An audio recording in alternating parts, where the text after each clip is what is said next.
All right, what up? What up? What up? Welcome back. Another edition of the Director's Cut. Real Talk presents the Director's Cut. I am the director. We'll be with you for a little bit, talk some stuff. It's a little dark in here. Let's get my light on. This light popping. Yeah. All right, better. Now you can really see my quarantine grays. So, what's up, people? Thanks again for joining us. We're here to talk a little nerd stuff. You know what? I do Real Talk on Mondays. Monday nights, 9 p.m. And this show actually this Monday coming up, you're not going to want to miss. We'll be talking about the great Spike Lee, the one and only Spike Lee. We'll be discussing his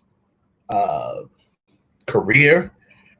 The topic for it will be, is Spike Lee the industry's most underappreciated director? That's going to be the topic for Monday night. But every Sunday evening, I like to chill out and talk about stuff that, we got to touch on the other things, that I like to kind of stick to the comic realm, comic book films, things like that. All the nerd stuff we like to talk about. So welcome to another edition of this. But, we do other things too. We have guest people on our panel. It's a great show. Nice little warm up for the Real Talk show, which is on Monday nights at 9 p.m. Shameless plug. I need a shameless plug thing down here. So anyhow, so today we're going to talk a little comic book film drama. Little comic book film drama. There's a few things going on in the comic book world, comic book realm, but one in particular that I want to discuss is, as we always do, where everyone's excited about the Snyder cut, right?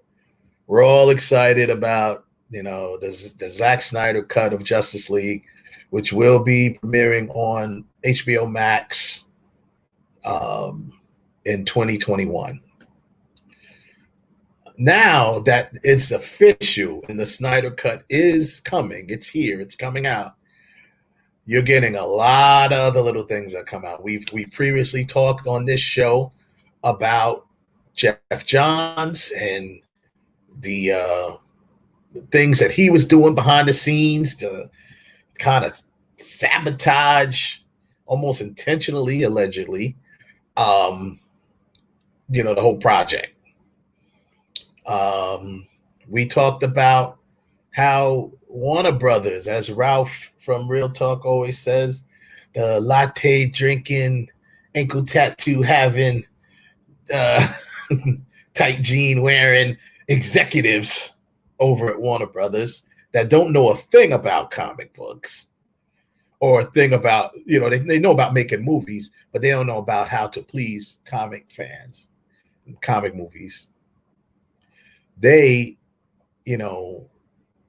had Zack Snyder, and, we talk about all the time how Zack Snyder's been getting snubbed. He's been getting just shafted this whole time.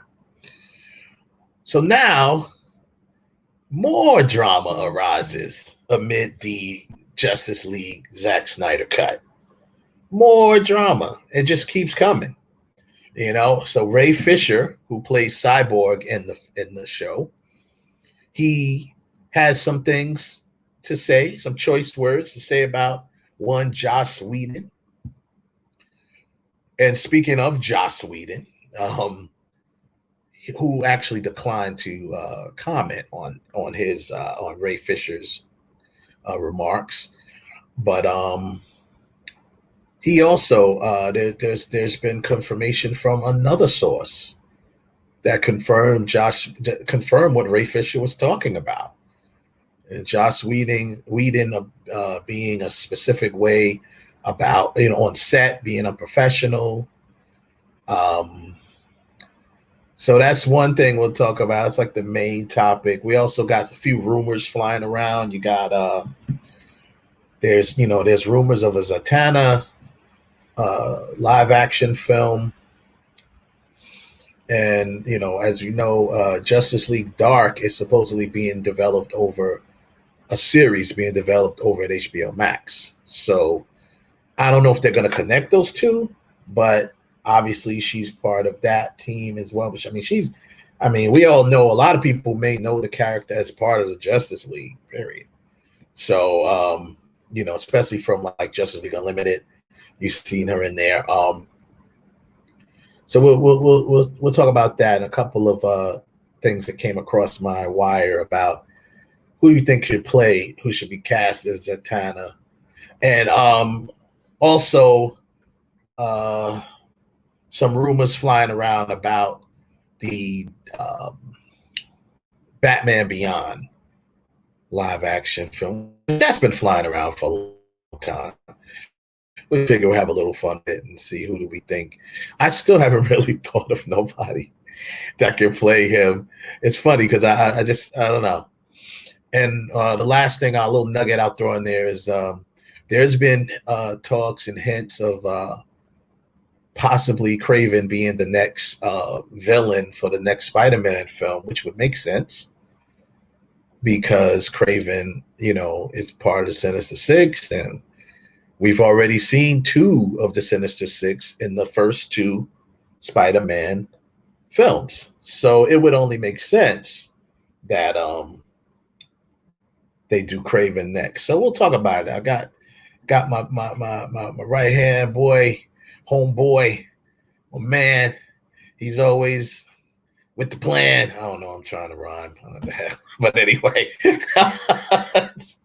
my man Kev, as usual, is joining us today. What up, Kev? You just walked a whole season of MCing. That all those years are like just gone. You just put it down. But they ain't really I know, man. He's in nerd mode, so we can forget that. I'm so far removed.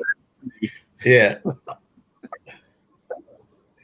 I'm so far from MCing, man. I ain't wrote a rhyme in a long time. As you can see, it shows. Right. I was never really good going off the head. I could write some I could sit down and write. I was a good writer, but I could never really go off the dome. That was never really my thing. So all right. Yeah, I'm old. So all of that puts into Good pass. So yeah, we're gonna pass today. And also, of course, one of our special guest today, he's kind of like our resident comic specialist, and my man, I've known him a very long time. He is a very knowledgeable gentleman on the comic book realm. He's an artist, and he's a friend. I want to bring in my boy Jay Hodges from Heroes to Icons. What's up, brother? Hey, Jay. What's going down, man? Y'all can hear me good? Yeah. What's up? Yeah, I hear you. I got this new. At first, it's a little bit of a delay, but a little distorted. As long as just a little bit of me, delay, but we can handle it. Yeah, okay. Because y'all was delaying, and now I'm delaying. Yeah. So I guess we playing catch up now. Now we're playing catch up. We're delaying. You're delaying. See, I was just about to rap again, but I'm not gonna try. Don't do it. I ain't gonna do it. I was nice back in my day, though. Kev can attest to that. I had some bars back in the day. I had some bars. I sound like an old dude, right? Back in my day, we used to rap with 2 tape decks and a pause button. That's how we did it. That's the truth, though. All right, cool.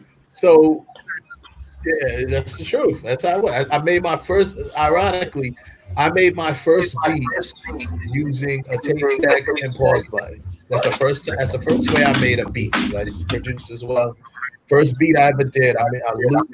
I made a loop out of like a break beat using a pause button and two tape decks. It's called the grind. Grind is real. All right, so we kind of set everything up. You know, the beginning of the show. A lot of stuff going on, and you know, with the Snyder cut and all of the cast they feel liberated. They feel like they can actually speak on what happened because they all took part of this, obviously, of this big production and this big thing that it was supposed to be, and you know, that didn't come to pass. So they were all bummed out naturally about that whole situation. And now it comes out that they really did not like working with Joss Whedon. You know, one of the cast has come out and spoken on it freely. I'm waiting on some more. I'm telling you who's gonna be next. I'm gonna tell you who's next. My man Aquaman, he's next because he gives no you know what. So he's gonna be next to say something about Joss Whedon. He's gonna say something. I'm telling you, I can see it. Don't expect anything from Ben Affleck because Ben Affleck's trying to be on low key mode. You know, he's just trying to be low key with it. I won't expect Henry Cavill. He's very diplomatic about it. He's gonna try to do it, you know, the classy way. My man who plays Aquaman, he gives no you know what boy. That's him. He'll come straight with it, and don't expect Gal Gadot. She can. I don't know where she'll go with it. She'll probably also kind of take the high road. You know what I mean? It's not. It's like, you know, it's not ethical to trash a director, especially a director, someone like Josh, who does have a lot of pull in the industry and stuff like that. But you know, your truth is your truth, right? So if that's what it is, that's what it is. You know, Ray Fisher. I'll go right into that. You know, Ray Fisher had a lot to say about it, and he talked about how, and I'm paraphrasing, but in a nutshell, he basically talks about how on set, there's a couple things he wanted to talk. First, he talked about Joss Whedon, period, how he conducted himself on set. And he said that he felt that Whedon was very disrespectful, unprofessional, as well as you know, just he said grossly unprofessional. You know, and abusive and unacceptable. Yeah, abusive. That's the word. Thank you, Jay. He said abusive. That is interesting because he actually responded to a tweet that Joss Whedon's ex-wife tweeted something about you know, him being abusive in their marriage, and he said, "I believe her." He said, "I believe her," because he's relating to what happened on set. All right, so that we'll touch on that first. There's more to it, but we'll touch on that first. So Jay, you obviously have known about this, and because you just corrected me on abusive. That's the word I was looking for. What's your take on that, bro? Personally speaking, I think he just should have kept his mouth shut. The ship has sailed. You know what I'm saying? You got your boy Zack back. Yeah. It's water under the bridge. Like, why even go into it? You getting everything that you want now. You getting the Snyder cut, all the stuff that was promised to you in the film. Just ride out. Let him go on off into the sunset, man. And all the stuff that they were saying about Josh Whedon and all of that, he cut a fool with his wife and all that. Like, you know, like this cancel culture and all this weird stuff. Why even like all the cats was telling Denzel and Men on Fire, I'm a professional. Yeah. What does that mean? You know what I mean? Everybody's a professional, but everybody's tattletaling like you a grown man. You know what I'm saying? The movie's over. It's been on Blu-ray, DVD, Netflix, everything. Like, oh, he was abusive. It's over. You got your man back. Ride out. You know what I'm saying? It's just like he was the one pretty much to like break the ice and expecting everybody else to follow suit. Yeah. I don't know if I can say this on the show, but don't be a sissy about it. Yeah. You know what I'm saying? Just man up. He did you wrong. Oh, okay. He's finished. Zack Snyder is back. And we know as fans, when Zack Snyder roll out that red carpet, or whatever carpet in our living rooms it be when we watch it, we gonna go crazy. We don't care. Right when the music starts, we gonna be on it. We gonna be with him, Gadot, Momoa, Cavill, Affleck. We gonna be with him. So there's no. It's just like, don't be a baby about it. No, like, I get you. So go get that money, man. Go get that bag, man. Don't worry about it. No, you do this, I think and you put it together the way Snyder has it, and it'll speak. Your art will speak for itself. Okay. I think you want to laugh. Yeah, I think it's more so a point that he. I think because of all the other stuff that's come out with Josh Whedon, with Jeff Johns and the others, I think because all of that stuff came out, I think that's the reason why, and also because of his past statement of during the press tour, like he was the best guy. He was Zack's perfect pick. He was perfect to be it, put in the role to take the place of Zack and whatever the case may be. So I think he's trying to kind of sort of not really backpedal, but like, you know what, call it verify it, right? Yeah. He's trying to pull that, and at the same time, while the truth is being known, while it's being exposed, well, let's talk about on set. Let's not just talk about how it's being sabotaged behind the scenes. Let's talk about how it's being sabotaged on set. So but Jay, I definitely agree with you. Maybe he should have kept his mouth shut, but at the same time, I understand why he said why he did what he did. Well, both of you make a great point. What I think also, because there's a part 2 to this where, there's another source that confirmed his abusive behavior. This coming through Kevin Smith, who said he was on set visiting. He was visiting the set of Solo, and the same guys, two of the effects guys who worked on the Solo movie, worked on Justice League on both cuts. And he said that they confirmed that they said the same thing. They said not only was he disrespectful, he was trashing, constantly went out of his way to trash Zack Snyder's version of Justice League while on set. Now that is definitely unprofessional. That's definitely unprofessional. He's trashing completely trashed Snyder's vision and went out of his way to it, and not even realizing that he's talking to. He probably did realize he's talking to the guys who worked on the exact same thing that he's trashing. So it's like he probably expected. Yeah, I think he probably expected for them to be the Hollywood loyal, the loyalty of Hollywood. Like when you're on set, like you just said, you don't trash anybody. But now, like I said, now that everything's exposed, everybody's telling it. Yeah, they no loyalty right now. Right? They like, nah, son, we telling. We telling it all. I can see them coming for him now. I can see them coming for him.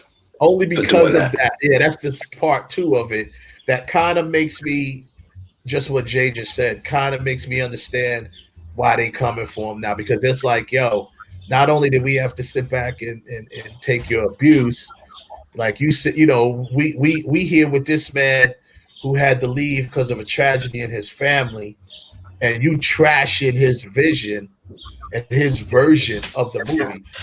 Bro, let's not forget, you just came on this. We've all been here. So you to come here and be like, oh, this is garbage, you making us feel like we was garbage. You know what I'm saying? Like, oh, under this vision, this is garbage. They be like, yo, but we believed in that vision. You know what I'm saying? So it's a little, that's very unprofessional by Joss Whedon. You know, if that's what he allegedly said. Like I said, these are two stories that are not connected. They are connected, but they didn't know that they were connected because this was before Ray Fisher said anything. Obviously, because he was visiting the set of Solo.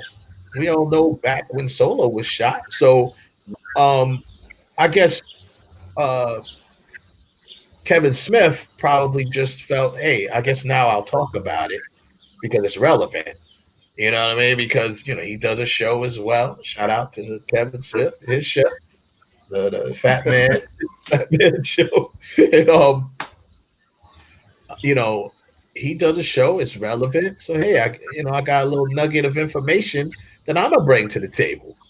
You know, this is what they said to me personally, you know, and it's just, I think at this point, you know, it's going to come out because he's obviously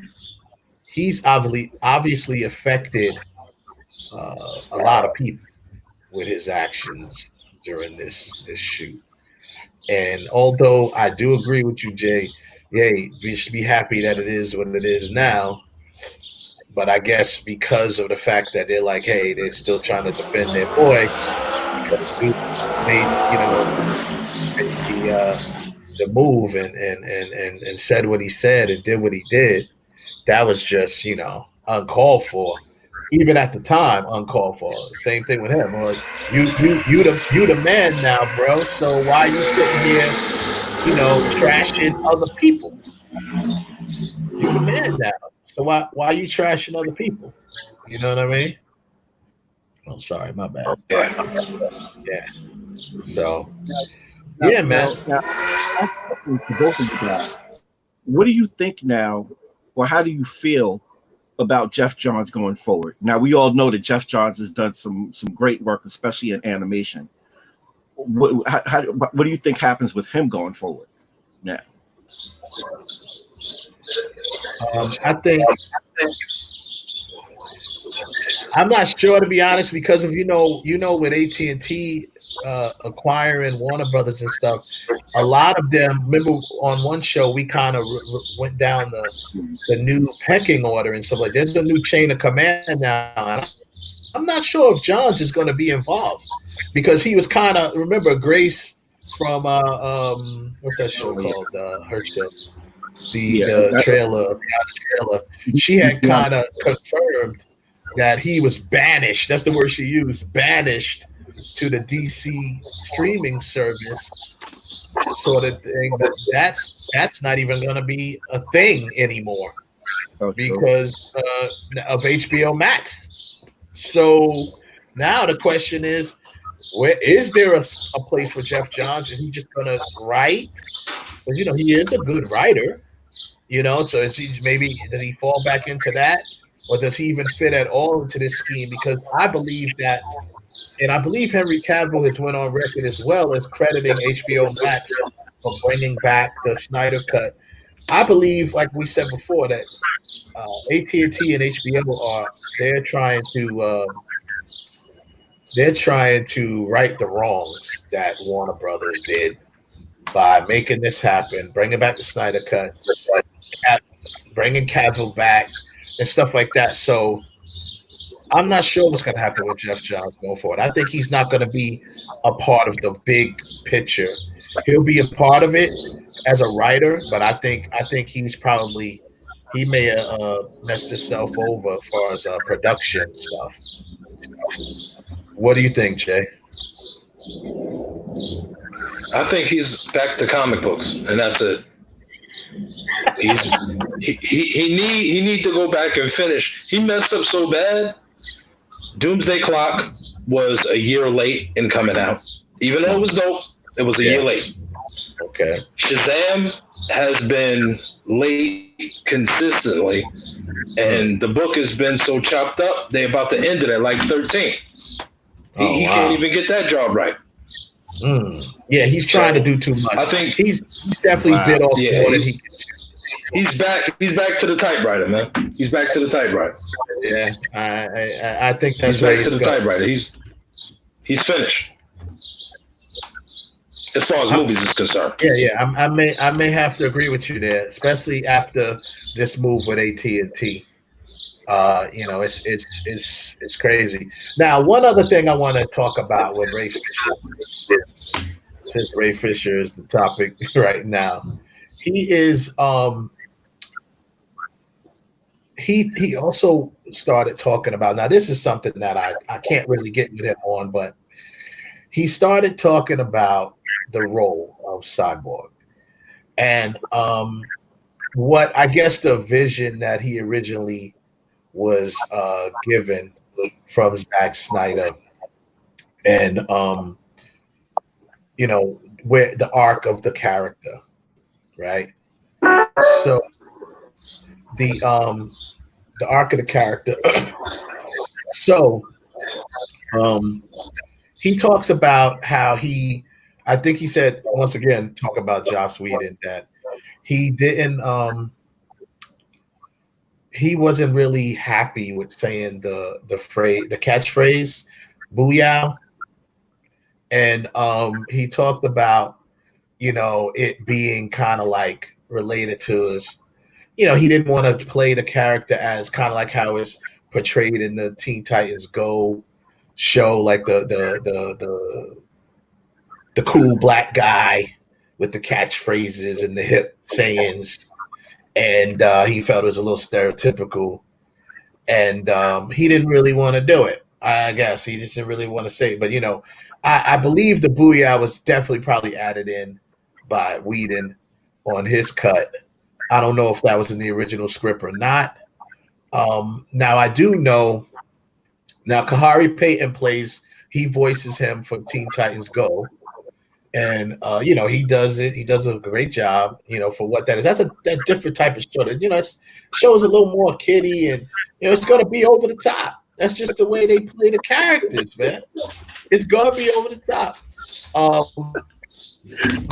But the way Shamar Moore Cyborg, I can't really remember him using the catchphrase too much. Maybe once, but I don't remember what movie he might have did it in. So I can't remember, but I don't think he did it in many of them because it didn't stick out to me. So now maybe because Kahari Payton plays the younger, Teen Titans Go, that's like a younger version supposedly of Cyborg, and Shamar Moore plays the more older, adult version of Cyborg. Maybe that could be it, but I don't know. I just want y'all to elaborate on that, get your thoughts on it. But I don't. For the record, Ray Fisher, and maybe I'm saying this because I'm a director. You are an actor, okay, and your actors are given a script. You have to break this down from the beginning. And I remember we had Diane Franklin on our show one time. Shout out to Diane Franklin. And we talked about when she was in The Last American Virgin, and we were saying, this part, we wish that this didn't happen. We always talk about that. And she was like, yeah, I really didn't want it to end the way it ended. And she's like, and I went to the writer and I asked him, is there any way we could change this? And she's like, and I learned very quickly in my years that when you are an actor, you should act and not try to write, because I guess obviously she hinted to the fact that the writer probably put her in a place that was like, I'm gonna write this, and you're gonna say it, and that's it. But Wes, but in that case, because I want to hear what Jay got to say, because I know he's gonna go off with this. But in your case and what you talk about with Diane, that's a different story, because with Diane, that was a set that was a set that ran fully through. It wasn't stopped. It wasn't cut in between. It didn't switch directors. So that's kind of a different scenario. In this case, there was his story, and honestly, in his defense, his whole storyline, he was a big part of that storyline. So basically, Joss Whedon came in and was like, you know what? Yeah, I know you're in like 60% of the script, but we're gonna scrap that and throw in a booyah. Basically, basically he pulled a Michael Bay with the extra shit. You know what I'm saying? Yeah. So I want to hear what Jay got to say because I know Jay is about to go in on this. All right, so Jason. Yeah, let's there's a few iterations of Cyborg. The first television Cyborg, a lot of people probably forget, was on Challenge of the Super Friends back in like '86 on Saturday morning cartoons. He was like scientific, super sports dude and all of that. It was back then. Yeah. It's when like I think what's his name? George Perez's New Teen Titans came out and all that. Don't too many people know about that. But my kids watched the original Teen Titans. Not Teen Titans Go. Right. The original Teen Titans on the Cartoon Network. That show was dope. Right. That show came right behind Justice League Unlimited. It came on Saturdays like that. Yeah, that show was dope. I remember. That Cyborg, even though he was a little bit of a buffoon, that booyah and all of that with him and Rock, it was perfect. And the fact that I understand Ray Fisher and all of that, and I don't know what Josh Whedon was doing, but Cyborg is a little bit more. He got a little bit more flavor to him. You know what I'm saying? He's black. He got a little more. He got a little more flavor to him. So he, after he gets used to being Cyborg, that's why he should have been more in the movie, because his transformation was kind of cut short. Yeah. So you only get to see him stoic and melancholy, and I don't want to be like this. I mean, no disrespect. After you meet Ezra Miller, you like, oh, okay, I'm a cyborg, but this could be kind of cool. And he can start goofing off with him. But the fact that they kind of almost in the same age bracket, and they both kind of still dealing with their powers and all that, I mean, in the way that he said it, you can tell he was pissed off that he said it. Booyah. Yeah. Yeah, I said it. Yeah. You know what? You know what? But Jay, on that point, that's what we didn't get to see, because they started out. Yeah. They started out with, like you said, melancholy, and he was adjusting to his powers and everything with the new cybernetics and everything. Yeah. And then here comes Ezra Miller, who was kind of sort of on the same level. So we started to see that mesh where they were starting to come together. But then here comes Josh Whedon throwing a monkey wrench in the works. And so we didn't really get to see him be able to go, it basically it went from melancholy to hi. Yeah.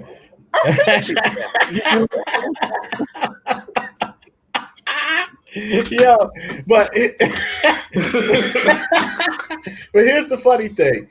I agree, and I believe that was part of the vision, was to kind of make them have like a little bromance, if you want to call it, a buddy, buddy thing, like because they both kind of like new to this whole superhero thing, and because remember the other ones aren't really new to saving people and being a superhero, right? You know what I mean?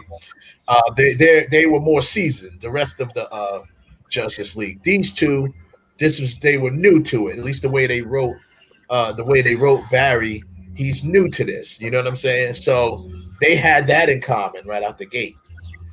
So then they started boom, boom. So I believe that was part of the arc, that they were going to become this buddy team, So I once again, that, Joss Whedon kind of just like you said, yeah, that's all great, but we'll cut all that and throw in a booyah.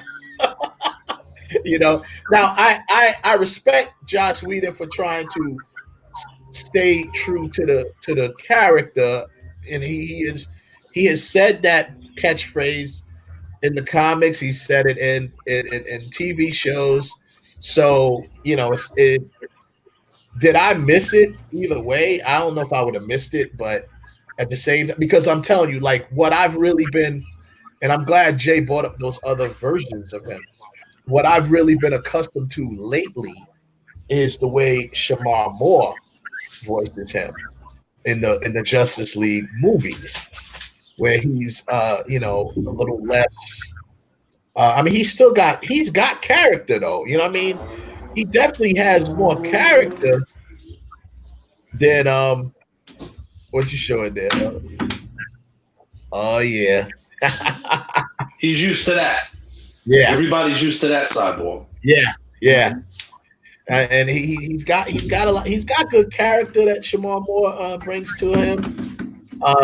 Definitely not over the top like Kahari does it in Teen Titans Go. But I like the way I'm like, to me right now, it's like what's my man who plays Batman? He's the perfect Batman. They should never ever not use anybody else. I forget dude's name.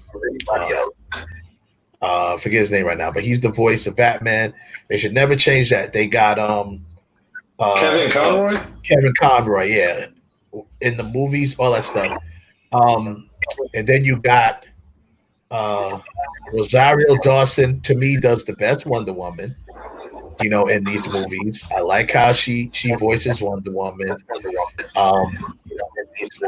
then the dude that I like to think, what's my man's name, who plays, a lot of times they get him to play Superman. I like him too. That's my dude too. He's that actor, man. He's the actor he was a child actor from Stand By Me, from that's my man. I gotta look it up. His name is from Sliders, right? And he it's the cat from Sliders, right? About. I think that's him too. Yeah, from Sliders. Yeah. That's him. I believe so. Yeah, I'm trying to remember his name though. He's been around since a child, man. Let me look at his name. Let me look his name up because it's gonna kill me if I don't look it up. Jerry O'Connell. That's what I'm talking about. I'm talking about Jerry O'Connell.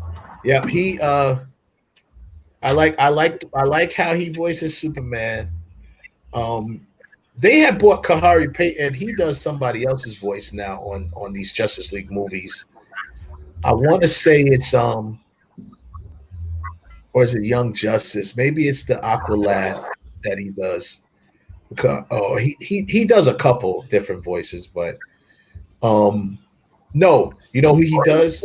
He does not Static, but the other one. Oh my God, Black Lightning. He does Black Lightning, I think now. I think Kahari does him. I don't remember. Maybe not. But anyway, I like Shamar Moore doing it. So, but yeah, I think for the record, Ray Fisher, I think that I understand. Okay, I didn't want to do it. You put that in there, and I understand your reasoning. I still feel that you should try to find a common ground to bring some character to, bring some more. Now he may have brought more depth to the character, and we'll probably get to see it now with the Snyder cut. But it's hard. It's hard to be on set. It's hard to be on set and find a common ground with somebody who's just basically being disrespectful and just step on the vision. It's hard to. It's hard to. It's kind of like. It's kind of like you don't like eggs. Your mom tells you to eat the eggs, and you eating the eggs, but you mumbling under your breath. Your person. You don't want to eat these eggs because you don't like the eggs. She disrespecting the person. If you can't say too much, you're gonna smack you inside the head. It's kind of the same thing. He couldn't really bark back because this is his opportunity to get his shine on in film. So he can't really go off on the lip. So it's like, it's kind of his time to go back what we were talking about before too. This is kind of his time to get that off his chest. so he can go forward for himself. In my opinion, understandable. I can get with that. That's understandable. Just he's probably just you probably won't hear more. You probably won't hear nothing else from him after he's gotten this out. He's probably just gonna be like, okay, now I'm done. Now everybody enjoy the show, enjoy the film. So you may not. I mean, I wouldn't be surprised if you don't hear anything from him anymore about it. But I don't think he's the last to speak out, though. I just have a feeling he's not going to be the last to speak out. So yeah, man. So that's that. Did you, Jay? Did you elaborate on that? Did you comment on the Booyah thing, or you don't really have a comment on it?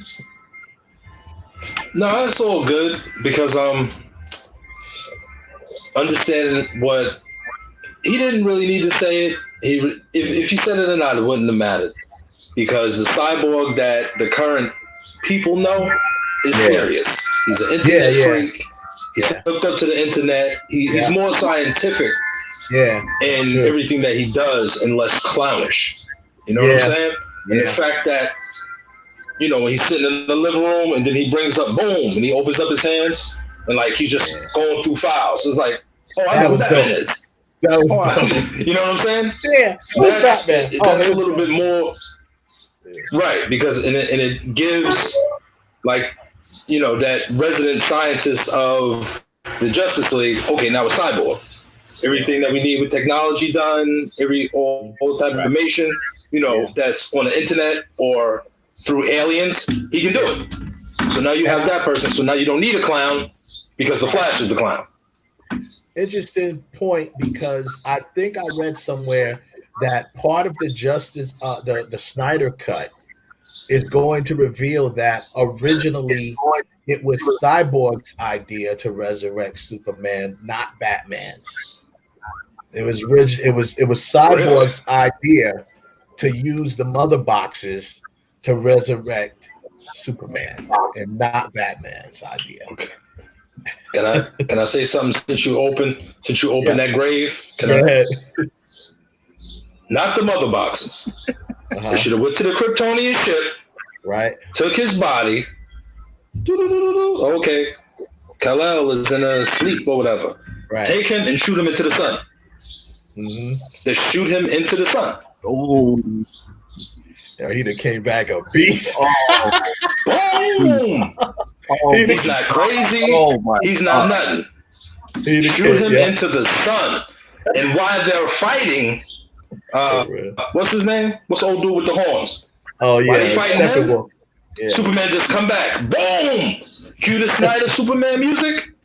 Yep. Lord have mercy. I want to see that motherfucking movie. I want to see that movie. I want to see that too. I know. I wouldn't. Like I said, I know that. I know that I read that. It's funny that you said that, Jay. Definitely, the Kryptonian ship is in it's in play for this in the Snyder cut a little more. Take him back to the Fortress of Solitude and I believe that's what happened. To the sun. I believe that part doesn't happen, but I believe that Batman takes them to the fortress, and that's where Cyborg basically taps into everything, and I read that it's originally his idea on how to bring him back, not Batman's. But to me, it's important that's an important tip because we always complain. What most people complained about is how Batman became this Superman groupie overnight. Although yes, Batman is of course he wants what's best for everybody involved in this, and he knows that they need Superman to win. But the way Batman does not apologize. Yes, exactly. He does not apologize for his actions because that he doesn't. He doesn't because his actions was based on what he knew, so his actions were valid to him. You know what I'm saying? Because he does, from a human standpoint, he has a valid point. He had a valid point about Superman because he didn't know enough about him. So he'll bring you back to life and all that, and be like, Yeah. I missed you, but you still needed to be handled. Right, exactly. It's just that plain and simple. It like the ending part where he buys the farm. That's a Batman Bruce Wayne move. That's his way of apologizing without saying sorry. You know what I'm saying? Oh, how'd you get this? I bought the bag. Oh, okay.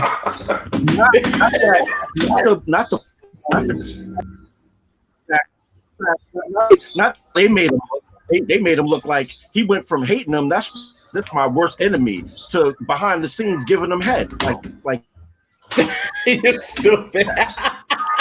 He's a straight groupie. He was a Superman groupie, and it made me sick to my stomach, yo. It made me sick to my stomach. I was like, what are they doing? I said, this has got to be Whedon.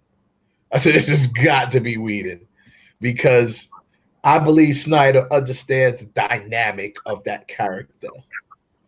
He understands the dynamic of that character. And also, Whedon also added some more, one-liners and jokes. And I mean, it just was so out of character. And I could tell you, Ben Affleck looked uncomfortable doing it that way. Because when you look at him, how he was in Batman, he was trying to use the Marvel formula. Yeah, he was in his zone. In Batman vs Superman, he was very comfortable with that character. You could tell. Here comes Justice League. He's still comfortable in it, but then he has all these reshoots. They're doing all this extra stuff. All that stuff I read was all reshoots. All of the stuff at the Bat Cave when him and Diana gets into it, and him and what he says to Alfred, he's more human than I am, and stuff like that. Like all of that stuff I heard was all Whedon. I don't even think that was in the original script. Where he says to Alfred, like it basically he was confessing how his guilt, and he's like, his man's more human than I am. He had a family, he had this, he had that. But like he was just talking like regretful. You know what I mean? So all of that stuff was added in.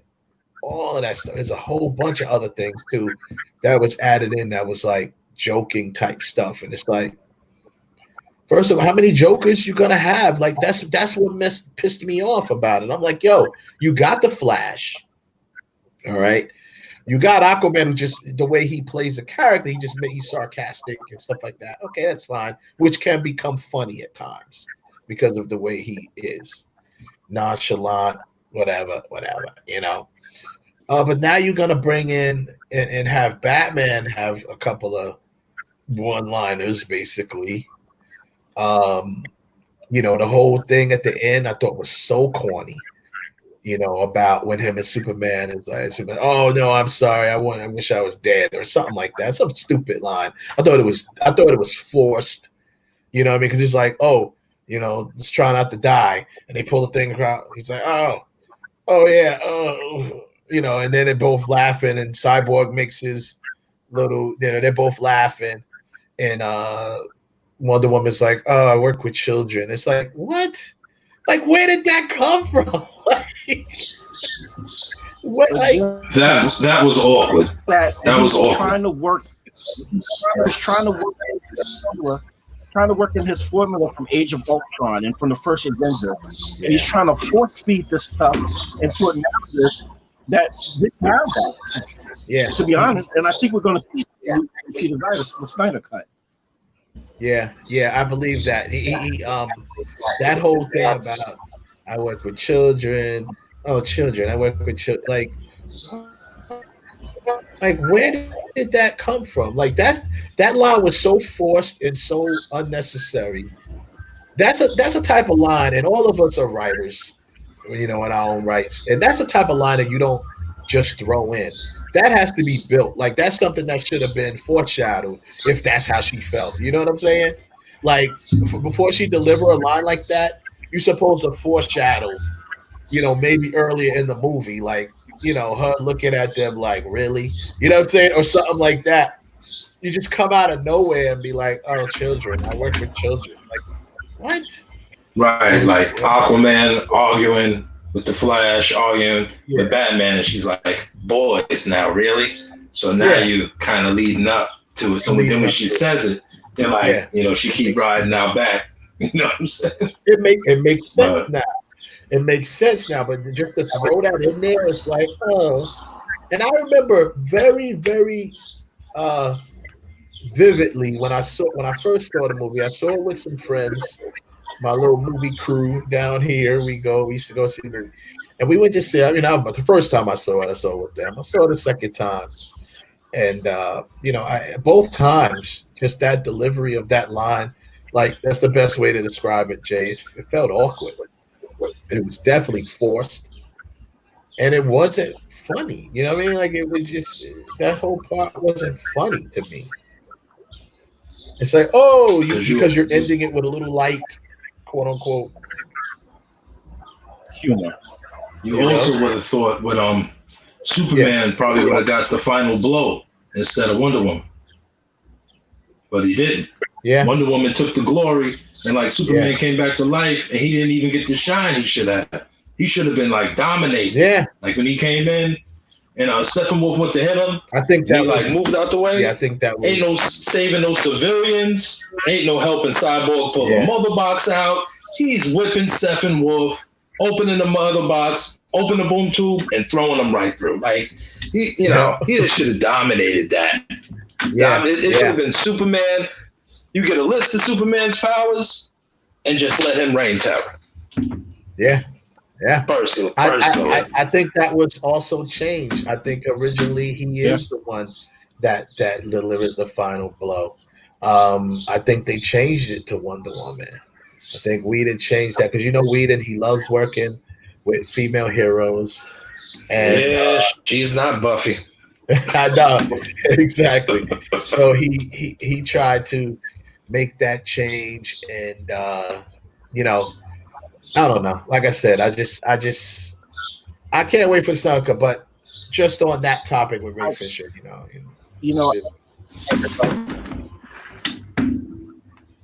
Go ahead, Cav. You had something to say? I just with me, it's with me, it's like with what I was like. I still champion B versus S because of the director's cut that came out. We got to see what it was supposed to be, and pretty much almost unanimously, everybody said, "Oh, I get it now. This is if this would have came out in the theaters, I would have liked it if I would have saw it like this." But unfortunately, we didn't get to see that until they got released to digital and to Blu-ray, whatever the case may be, and we got to see the director's cut with all the missing scenes. That's when all the stuff started to tie together, and you get everything that was missing. So it's just it's frustrating. How do and I don't mean to rant, and I don't want to go off on a tangent with this, but how do you as a studio? I mean, the culmination of everything: Josh Whedon, Jeff Johns, Homegirl, and the other executive.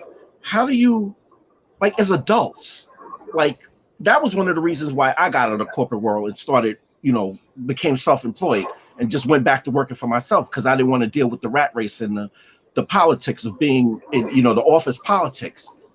But how do you take a $1 million, multi-million-dollar film, $100 million film, and you're playing games? And then on top of that, you're that's probably. Go ahead, Wes. Go ahead. And no, I said that's probably. See, that's the delay. I was coming on top of each other. You're like, okay, there you go. All right. All I was gonna say is that's probably what leads to what Jay says is why he may end up just going back to comics. He may have signed his quote unquote death warrant as far as being a producer because of stuff like that. You don't play games with hundreds of millions of dollars. You know what I mean? Just because you in your feelings. You know what I mean? You don't do that. You let it play itself out, and go from there. Because you can't go by. Oh, you also the executives. You can't go by just a couple of critics that want to hold these films up to the Marvel films. Which yes, you can do that in comparison, but they're different tones of films. So you comparing them is not exactly fair. You know what I mean? So, but critics don't care about that. They just want to write what they want to write.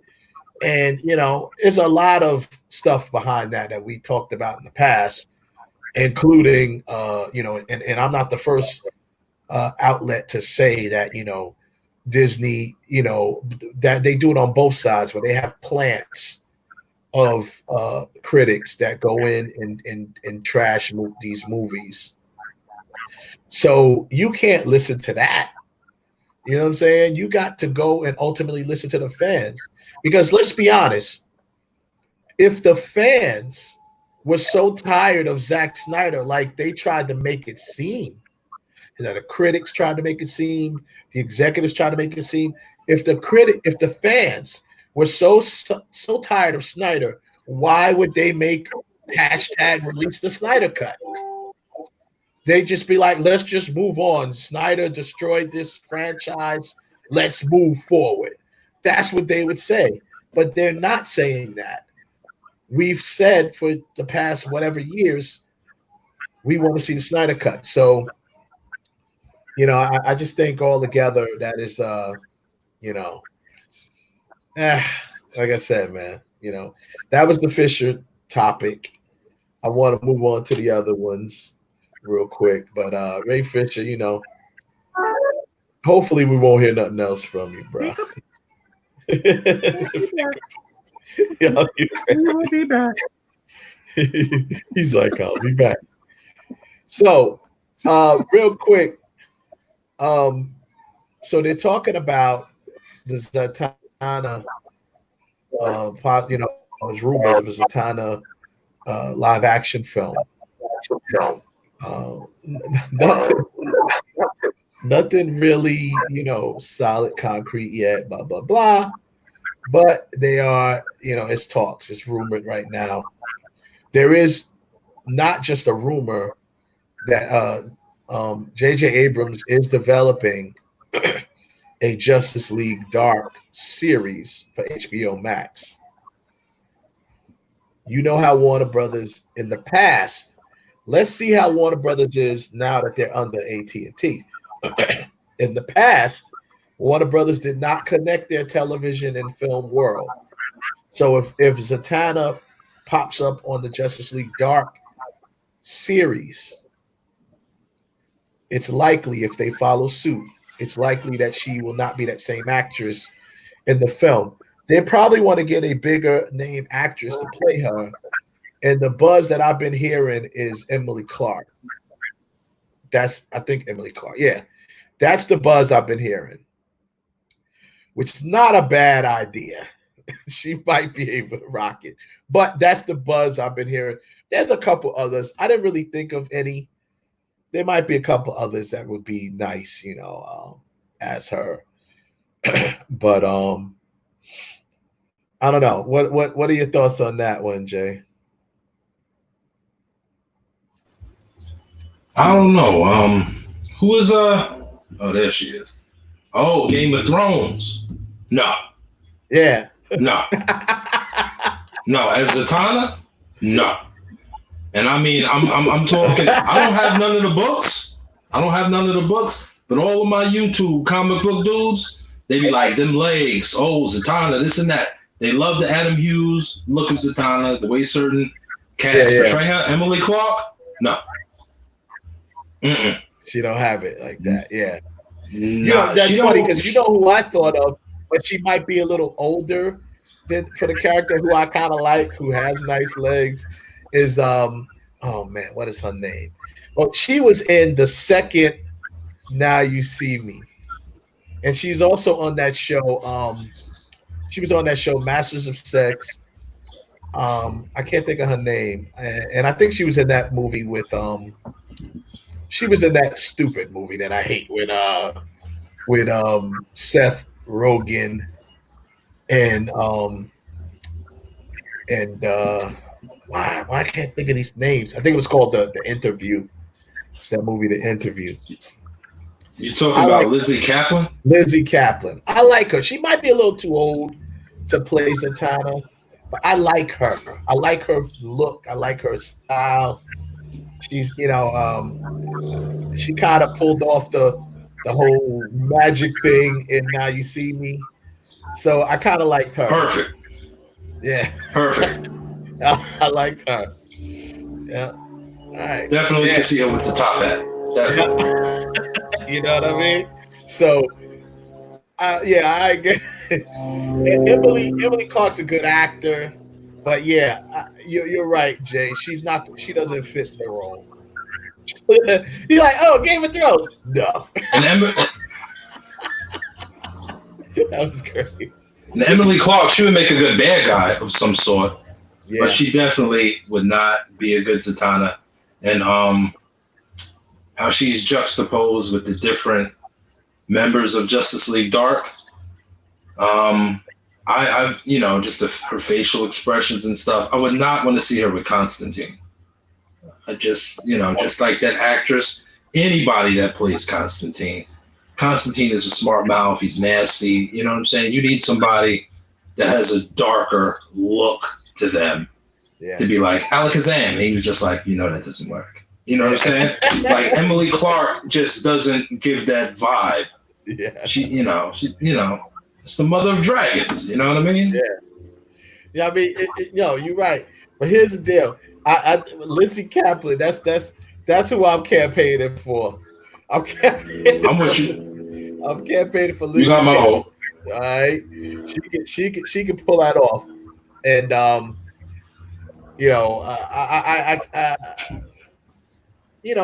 I here for that? You got my vote. All right. That's right. That's good. I got a couple more cast people, not for this role, but for I'm gonna mention for Kraven, for the Kraven role. Gerard Butler. Yeah, Gerard Butler, of course. That's the number one. That's the only way to go. He's Kraven. I got a couple of alternatives, but he's my number one. Period. He's perfect. I look at it and I'm like, he would kill that role. He would be so good in that role, man. So we'll jump to that. So with Kraven the Hunter is said to be the next villain for the new Spider-Man film. Makes sense. Being at the Sinister Six is obviously put into play because we had the Vulture in Spider-Man Homecoming, and we had Mysterio in Far From Home.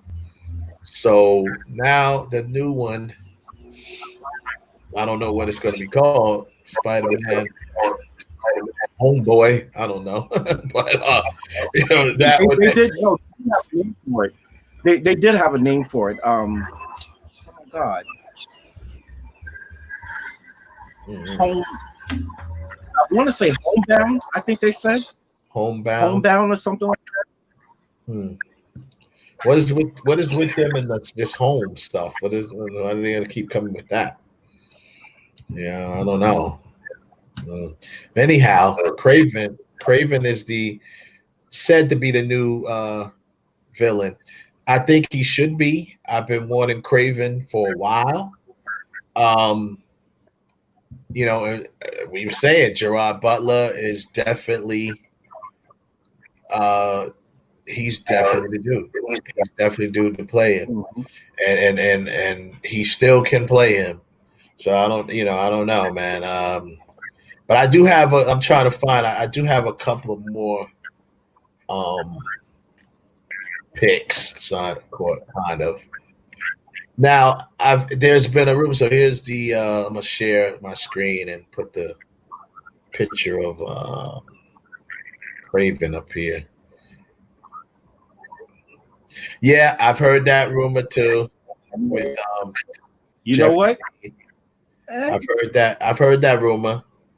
Here's obviously a picture of Kraven.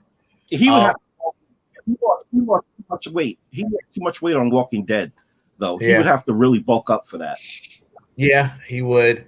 I also heard this guy, Joe Manganiello from Yeah, I could see that. I can see him too from True Blood, and I guess the Magic Mike films. Yeah, that's definitely.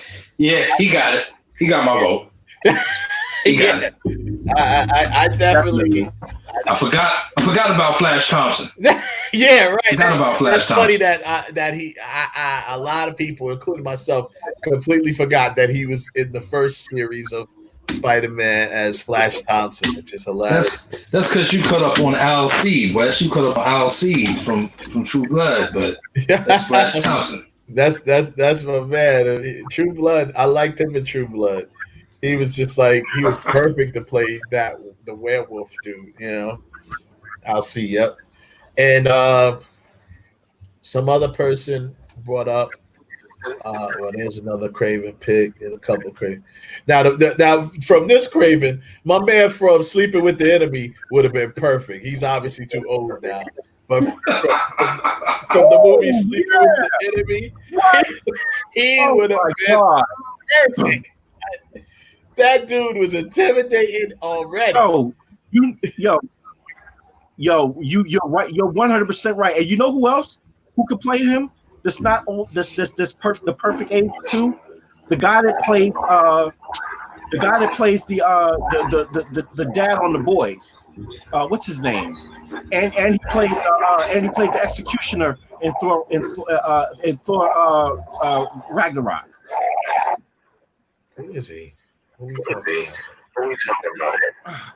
The guy from The Boys. He plays in The Boys. He's one of the main lead actors in The Boys, and he played the executioner with Hela in Love in Ragnarok, in Thor Ragnarok. Right. Yo, Wes. Yeah. Doc from Star Trek. Oh. Yeah. Oh, my man. Yeah, that's Doc from Star Trek. Yeah. What the hell is his name? Yeah, I know his name. Yeah, that dude, he's good. I like him too. I really like him. What's that dude's name, man? That's what this picture reminds me of. This picture right here reminds me of him. Really? Yeah. Look at the top part of the eyes, the shape of the eyes, the hair. Carl Urban. Carl Urban. That's it. Carl That's Urban. it. Yeah, he was it? Didn't he play Dredd too? Didn't he play the new Dredd? He did. Yeah. No, that wasn't him. That wasn't him? No, I don't think that he was was him. a judge. Yeah, that was him. That was him, and the new Judge Dredd. That was him. Yeah, Carl Urban. Yeah, that was him. He killed that too. He's good. He's a good actor. Obviously, he's good on everything he does. Because I tell you, the way he played Doc McCoy, Bones McCoy. I mean, he really studied the original actor. You know what I mean? You could tell he studied that original actor and really brought some of that to the thing. But yeah, I can see him too. He'd have to bulk up a little bit himself, but I can see him doing it too because he's a good actor and he can fit the role. There's Manganiello there. That's him again as the True Blood character. Well, there's our number one right there. You know. There's Butler, of course. There's an actual drawing of Gerard Butler as Kraven. Somebody drew. And there's Charlie Hunnam. Somebody else was saying Charlie Hunnam. He's got the build for it. He's got the chops for it. He's got the build for it. I don't know. He'd have to obviously darken his hair. He has to use his accent. Yes, definitely has to use his accent. Yeah, he'd have to use his accent. He can't do it with the American accent. Yeah, he'd have to. Well, you know, yes, that's just Charlie Hunnam again. That's when he did that godforsaken film, whatever that was, King Arthur. It wasn't bad. Man, I couldn't get into that film, yo. I was just like, that ain't your lane anyway. That's not my lane. I was like, okay, giant elephant. I'm like, all right, giant elephants on a bridge. Big elephants. Yeah, he could do it. He would most likely be a prime pick just because of his age. Yeah, because his age. Yeah, exactly. Yeah. And and his size over Holland. Yeah, they would most definitely probably like their size difference. Yeah, would definitely. And that's me. And that's what you really need for that to really come off the way it's supposed to. You need that size difference. Even though Tom Holland is probably going to start getting a little bit bigger, but you still need somebody that literally can overpower him.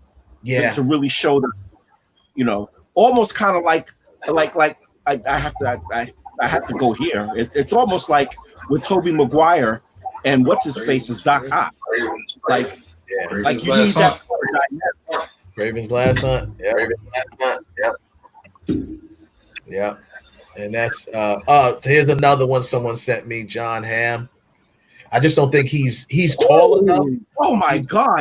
Big enough, but I don't think he could get it. He has a lot of shaping up to do because John Hamm, he got the right name. 10 years ago.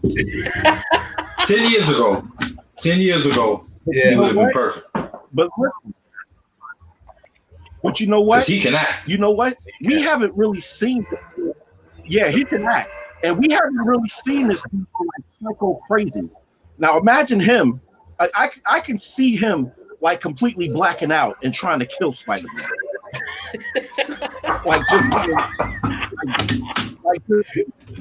just go bug out crazy. Yeah. I mean, I like frustration because especially with how Tom.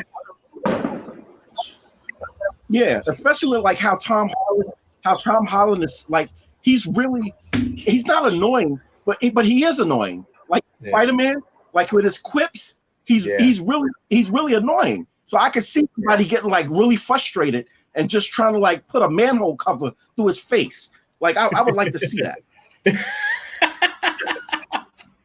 You'd like to see that, huh? I would like to see that. Yeah. So it's like sound like my man Bruce Leroy. I would like to see her. John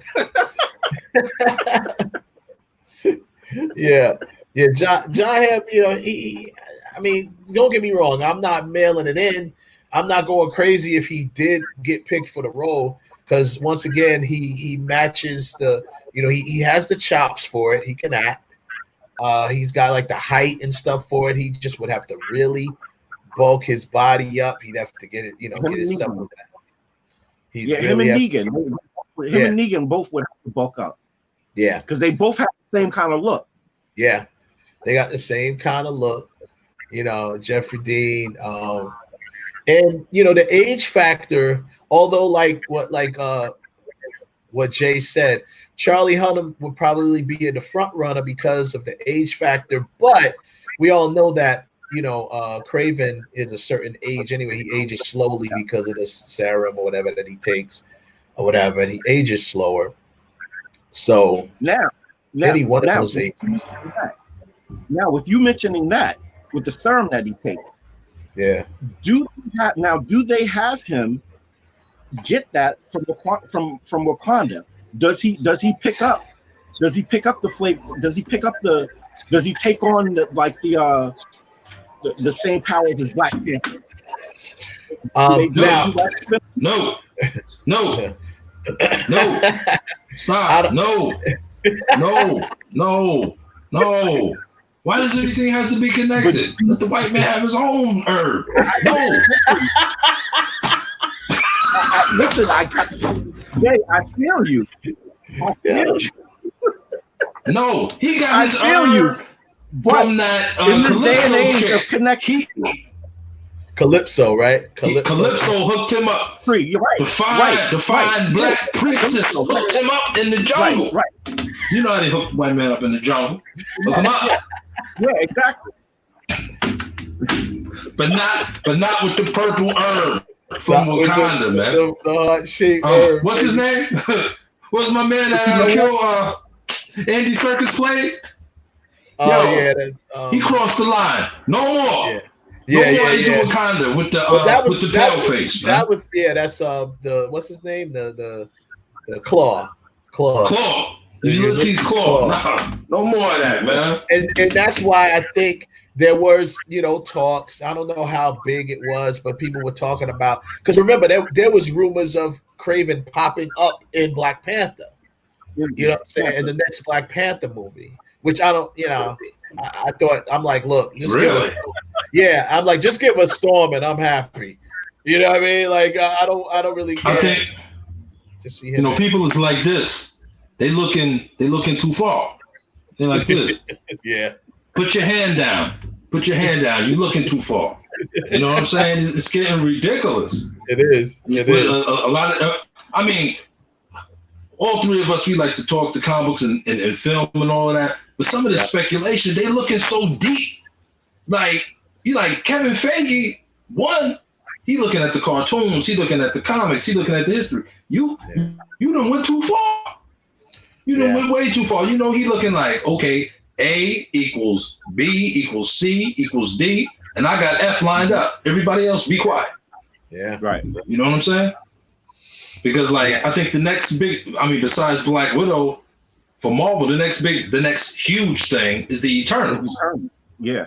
And that's going to show pretty much the origin of the Marvel universe. Exactly. So that's going to really, you know what I'm saying, get everything synced up.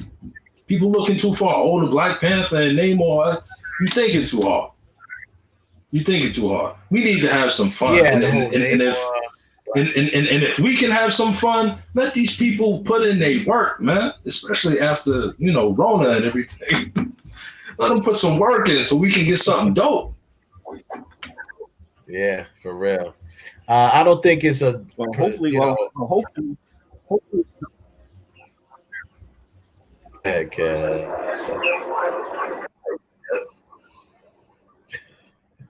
No, I said hopefully they don't. I can see it going that way, but hopefully they don't. Yeah, hopefully they don't either, because I just don't want to. I don't want to go there with that. We don't want to go with. I think it's just keep him on the Spider-Man thing. Cast your actor. Let him get his powers the way he got them.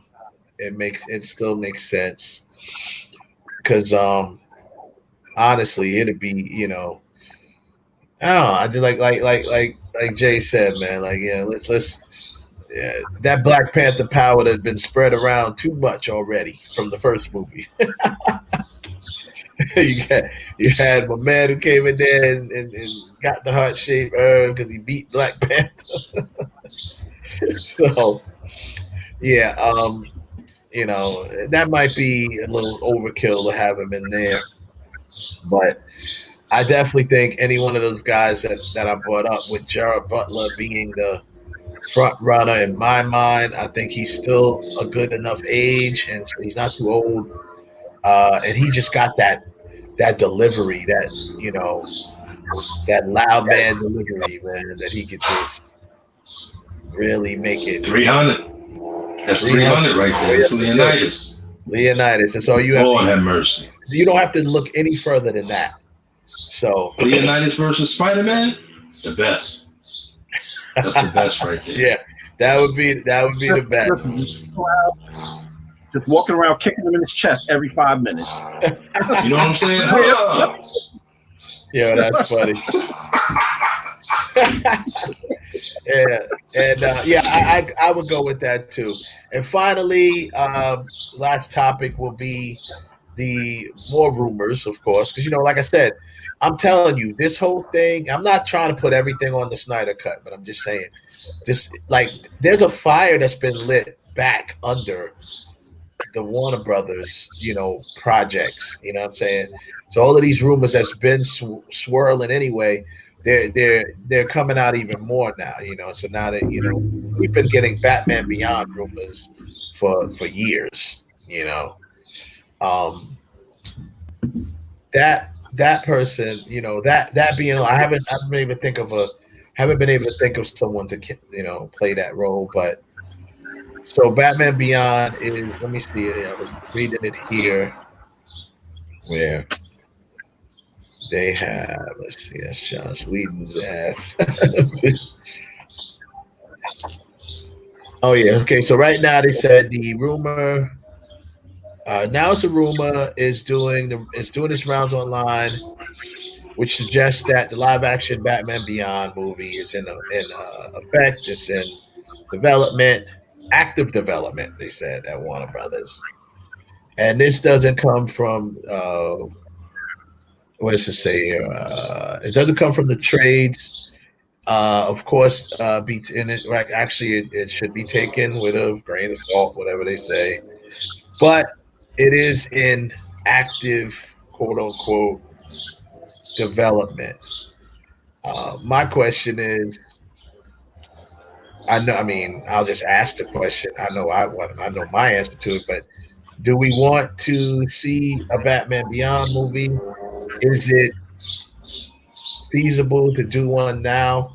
We got this new Batman movie coming out where it's talking, basically going back to him being younger. So it's like, what happens with that? I'm really interested to find out what happens with that. Listen, they're in my opinion, they are not ready to tell that story yet. Get your house in order. Get things together. Get the ducks in a row, and then let's go there. But for right now, listen, get focused on, get your slate together of what you got now, and rock from there. Let that be a way, way distant thought. You shouldn't even be thinking about that right now. That shouldn't even be a conversation right now. Right now, what they're trying to do is, in my opinion, with the Justice League, what was this? What was the thing you said? Justice League Dark or whatever that thing is. Yeah. The series they're talking about. With that, with this, with the Batman Beyond, all of that. Listen, kill that noise. Let it rest. Let's get past the Snyder cut. Let's get Wonder Woman out the way. Let's get Aquaman 2 out the way, and whatever the hell is Batman is supposed to be. I'm gonna be honest with you. I'm scared of this thing. I've never really been nervous about a film before, and I'm kind of sort of in Robert Pattinson's corner. But with all of these add-ons and all of these additions and all of these characters, I'm like, what are you doing? What are you doing? Is this Batman story, or are we looking at another Batman Forever here? I say get the ducks in a row. Batman and Robin. That's even worse. That's what I meant. I meant Batman and Robin, not Batman George Forever. Clooney, I meant Batman. The bat nipples. Yeah.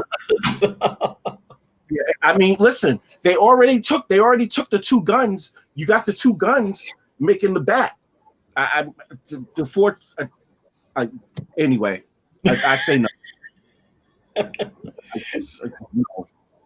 Jay, what do you say?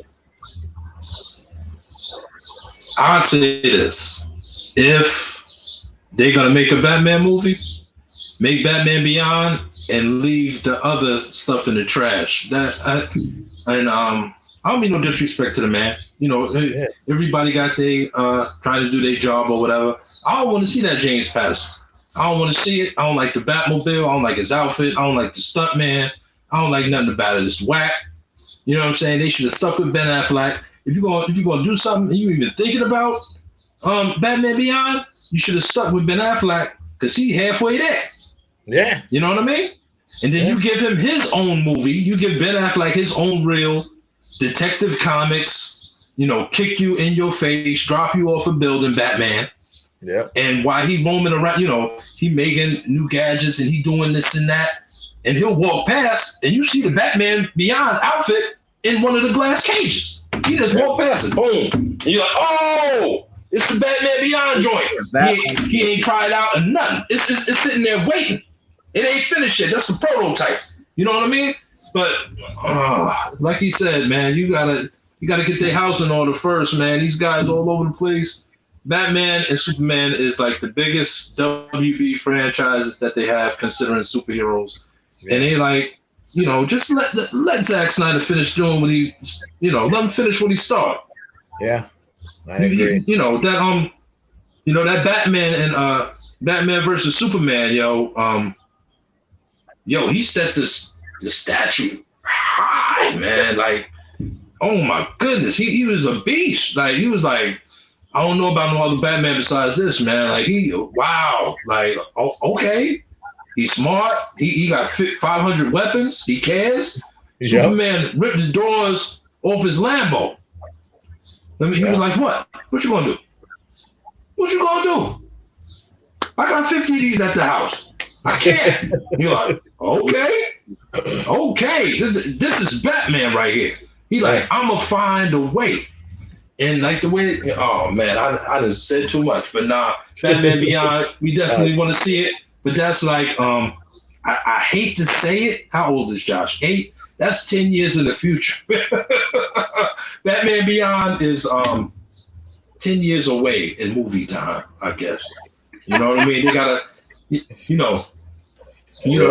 gotta go back to church with that. They gotta lay the foundation.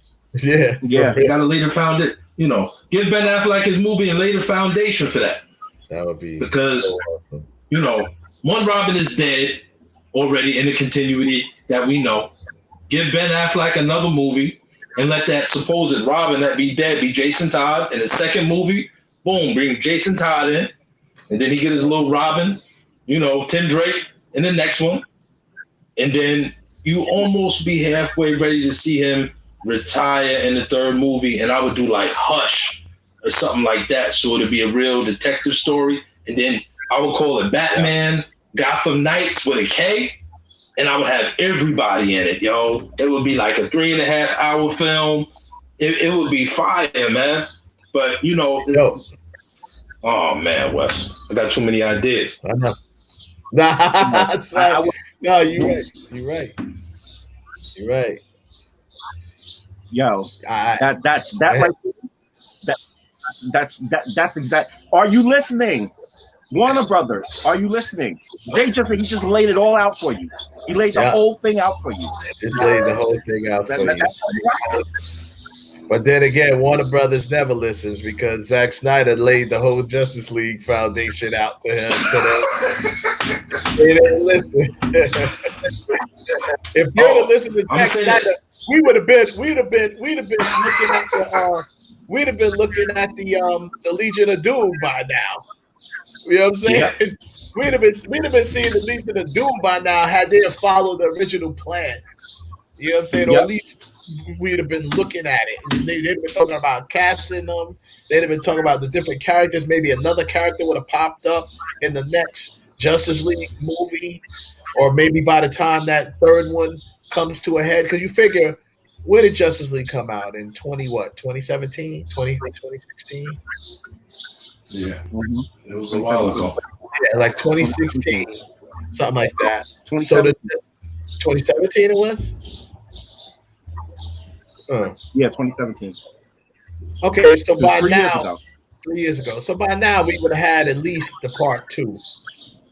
You know what I mean? We would have had the second part where would have picked up on Earth, where all of that stuff that we saw in the visions in Batman vs Superman would have now made more sense, because all that stuff would have came to a head. And whatever, because this is the second movie was supposed to talk about them. Actually, that might have been the third movie. Actually, I'm not sure where they would have put it, because the second movie takes place on Apocalypse, supposedly. Apocalypse, right? Yeah. So the third movie, I guess they go to Apocalypse and lose, kind of like how the new Justice League Dark Apocalypse War, which was awesome. That was awesome. I mean, they go to Apocalypse and basically get their asses handed to them on a platter. And basically he comes and takes over Earth. And I believe that's where Snyder was heading in a way. And then, so you can see all that stuff in there. Because think about it this way. There has to be a reason that Barry Allen decided to go back in time to warn Bruce. You know what I'm saying? There has to be. I'm too early. He said I'm too early. So it has to be a reason that he did that. Also, it has to tell you that because in the first Justice League, he was very green, didn't really look powers. So it has to tell you that it's been some time ahead, and he now knows his full potential of his powers. Comes back, which also means that, not to cut you short, Wes, but that also means that Flashpoint movie was to happen between the Justice League movie. Possibly. Yeah. Yes, sir. Yes, sir. That's what should have happened. Because you see that. I love how they brought that up in Apocalypse War. They was like, how did this happen? And it basically was Flash's fault. Because of Flashpoint. So, that's why he had to be, Constantine. By the way, Constantine, he is a beast. I really underestimated how ill Constantine is. Constantine proved he is a beast. I was very, very, very impressed with the way they did the character. I have to admit, and as Jay joined us back, I have to admit, Jay, I was a little bit sleeping a little bit on Constantine. Oh, that's dope. Yeah. All because of this. All because of that right there. Yep. Flashpoint. That's right, buddy. So what was you saying, Wes? So I was saying, just on a side note, I'm like, Constantine is a beast, yo. Constantine. Yeah, he's a monster. I was like, I didn't realize that whole film, basically, he was like the star character of the film, kind of, and of that Justice League War, Apocalypse War. And he was really, I underestimated how ill he is, how all that stuff worked. It was really done nicely the way they did it. I thought it was well written. As usual, the animated movies are well written. I thought it was written well, and I also feel that I'm thinking about it. That's why I'm losing my train of thought because I'm thinking about the movie. I'm sorry.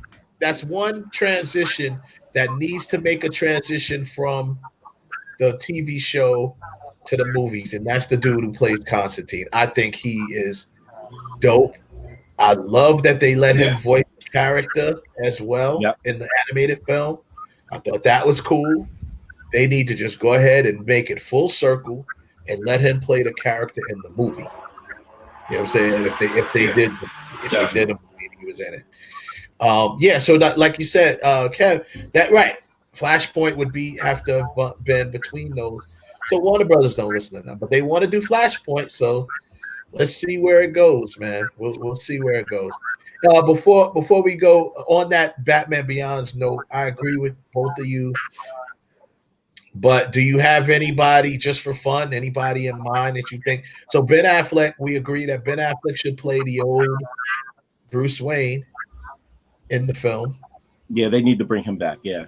For Batman, let's say if they did Batman Beyond, and anything pops in your mind for Terry, who put the young Batman?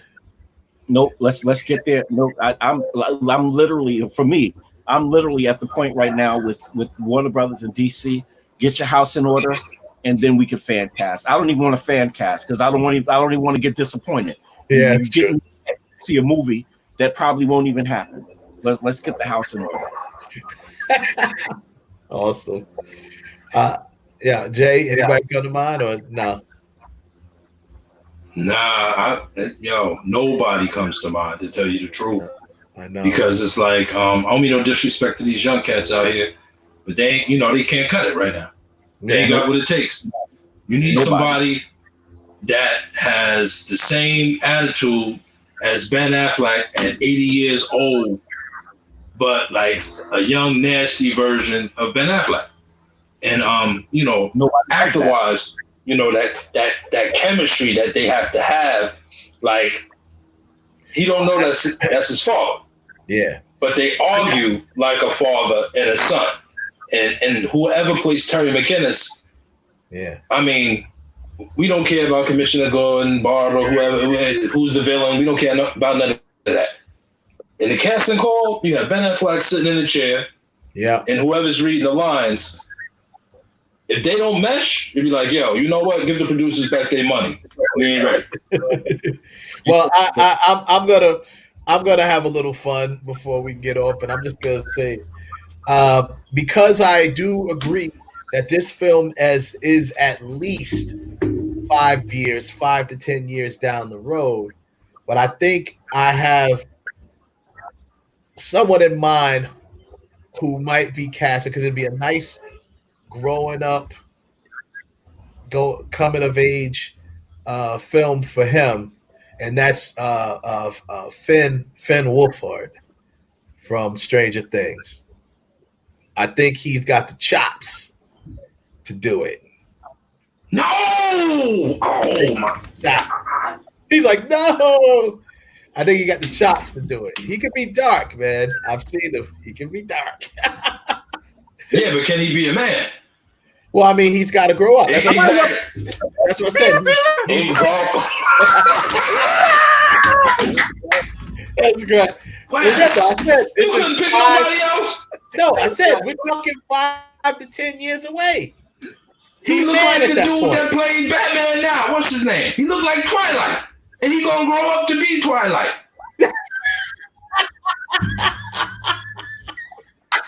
You gotta do better. Nah, Wes.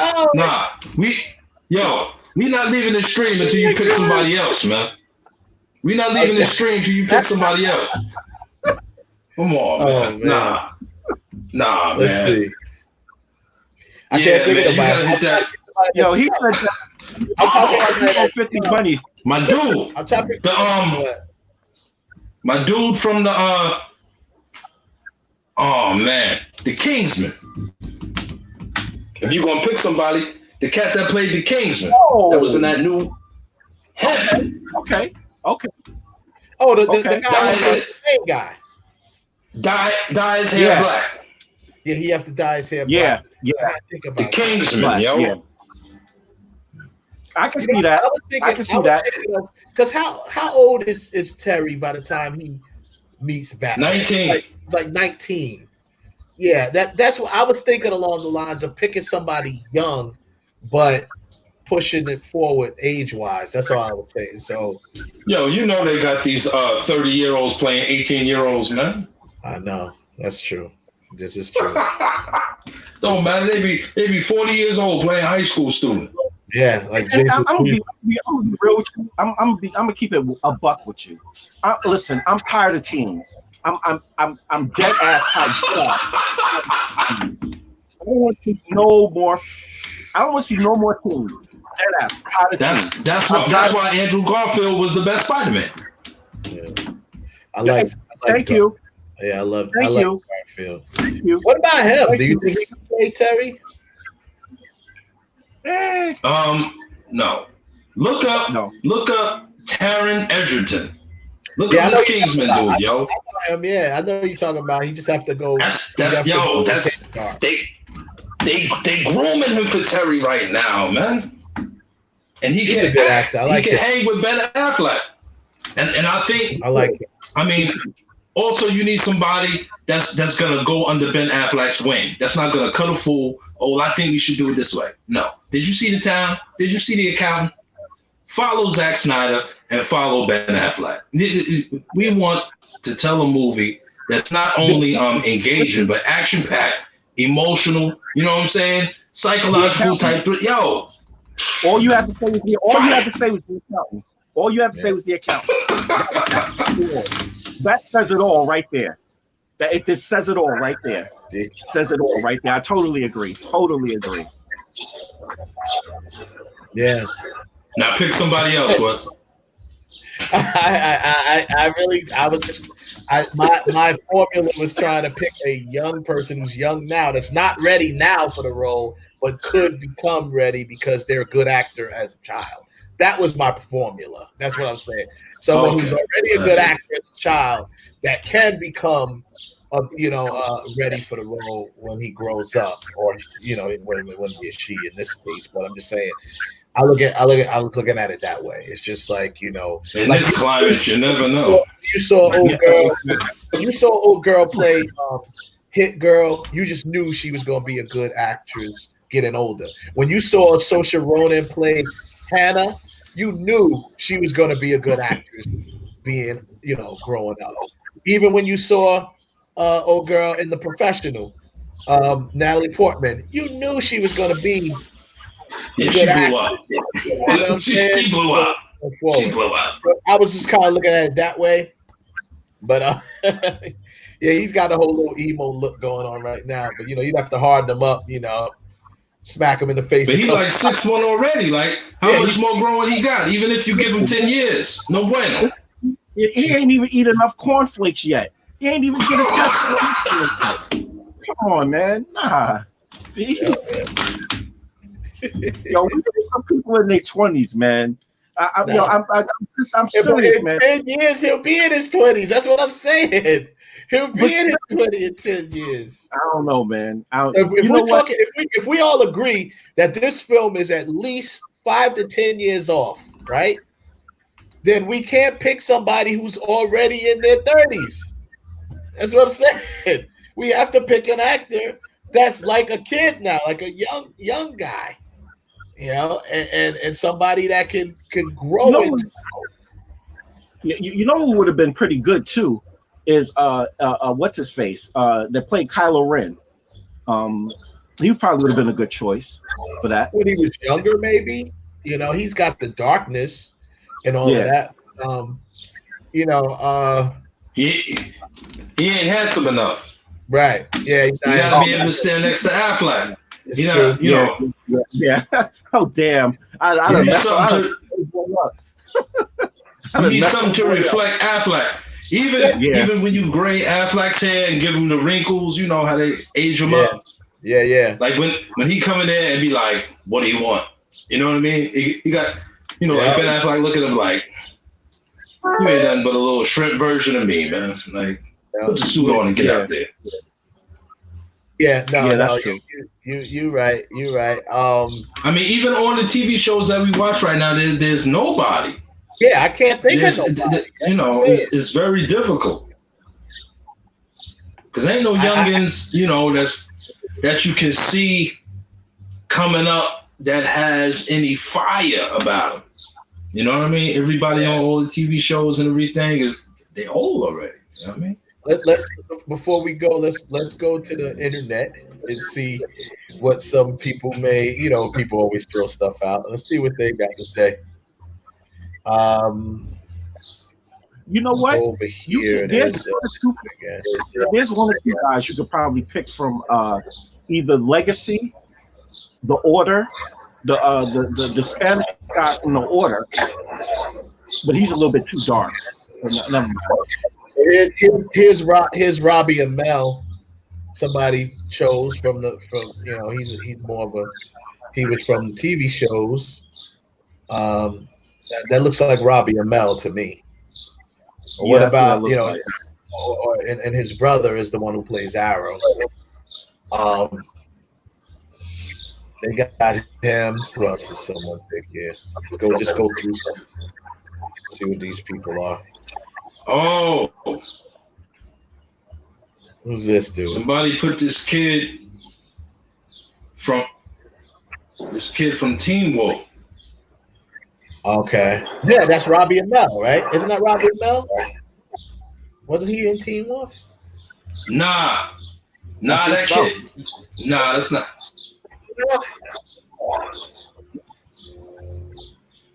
Here's I don't know who this is. I'm saying they're not saying the names. I'm not seeing who these people are. Batman Beyond, who wants the Batman Beyond movie?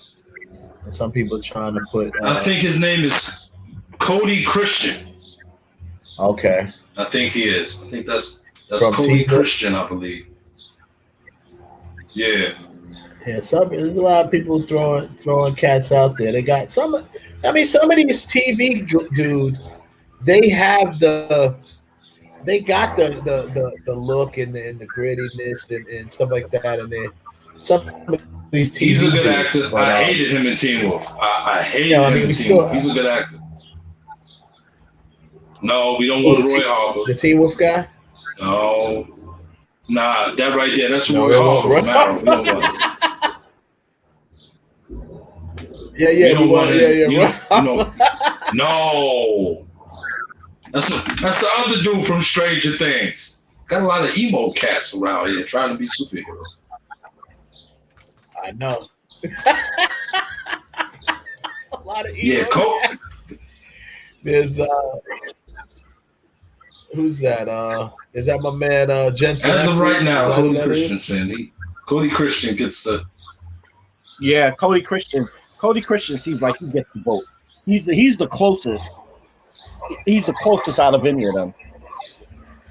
Oh, okay. For right now, right? For right now.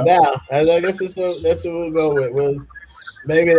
We'll save that for another show. We can come up with some actual.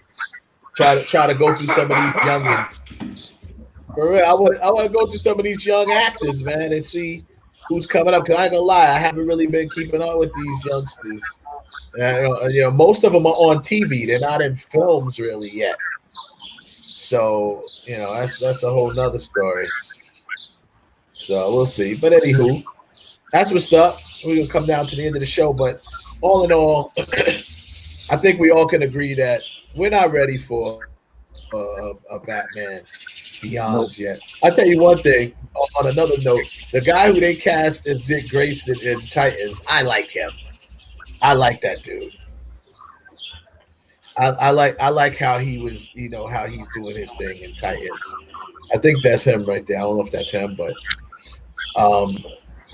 I do like him. Not for Terry, but I'm just saying I like him. Period. I just like what they doing with him. With the Titans. I couldn't get into that. You couldn't get into Titans. He was they moved that over to HBO Max. So they do have a third season. Really? Yeah, they do have a third season, and it's been moved to HBO Max.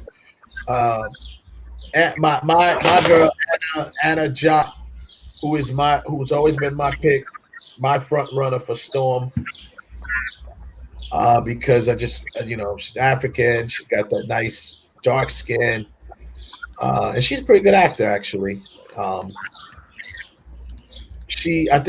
follow her on like IG or something. I think she might have mentioned it, that there is a season 3. But I believe it's moving over to HBO Max. So there's not, the streaming service for DC, that's gonna be gone. Like they're gonna get rid of that. Right. That didn't work out.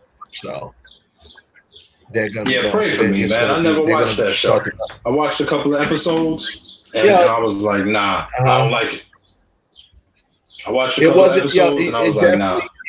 You're definitely not gonna get into it after a couple of episodes. You gotta get a few episodes in. Jeff Johns did some decent writing in that.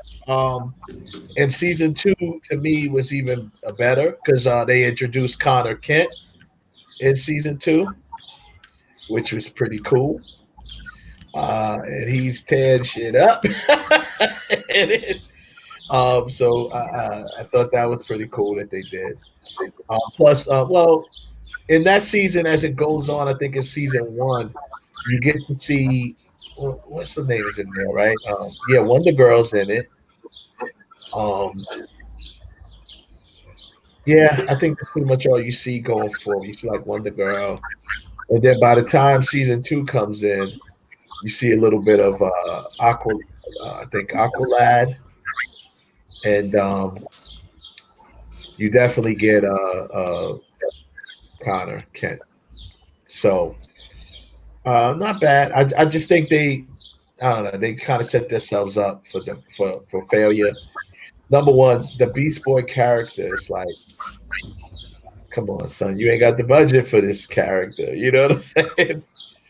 Like, you don't have the budget for this character, yo. When they canceled Swamp Thing, That's when I was feeling. I was like, you know what? You didn't even release it yet. The series is finished. You don't release it, but you cancel it the day before you're going to release it. You cancel the series. I agree. At that point, I was just like, what? That showed you that they had no idea what they're doing. So they scrapped that. That project has been scrapped. The whole DC streaming, and now it's going to be HBO Max. So we'll see. So as of right now, Titans is over there. What's the character? What's the other movie they had in development? The other show, was it Stargirl? Was it? Stargirl is the next one. Yeah, Stargirl. They have that's moving, I think, to HBO Max. The Green Lantern Corps, which is something that they're developing on HBO Max as its own show, and I believe, like I said, the Justice League Dark series that they're developing. Yeah, that's it. Very last thing, Jay. I didn't get no comment from you because I talked about it on a different show. What about did you hear about these rumors that what's his name? Jesus, why is his name just escaping me right now? A man, Deadpool, Ryan, what's his name? Ryan Reynolds. Ryan Reynolds. The rumor is that he might appear in the Snyder Cut because he always was in the Snyder Cut as Green Lantern, but no one never knew that. They kept it a secret. Because remember, there was always a secret that a Green Lantern was going to be. And remember, they were speculating who's Green Lantern, which Green Lantern, who's it going to be, and they never really elaborated on it. This is why I kind of believe the rumor, because they never really. There was rumors that Armie Hammer was supposed to be Hal Jordan, and whoever else that was in Batman vs Superman or whatever. You saw Hal Jordan or something like that. I forgot what they said, but they never really elaborated on it. It's like they tried to keep it a secret. So there was some clip of him out there, but you can never trust him because he's freaking Deadpool, right? He could be joking or trolling, but he does say something where he is basically in the Snyder Cut, and the place went bananas when he said that, and so that was the rumor that it's actually him. So it might be a cameo. It may not be nothing too crazy, but that is the rumor. What do you think about that? Well, first of all, that Ryan Reynolds is a clown, which is not bad. He's a clown. But you remember that movie Safe House that he made with Denzel? You remember that? Yes, I do.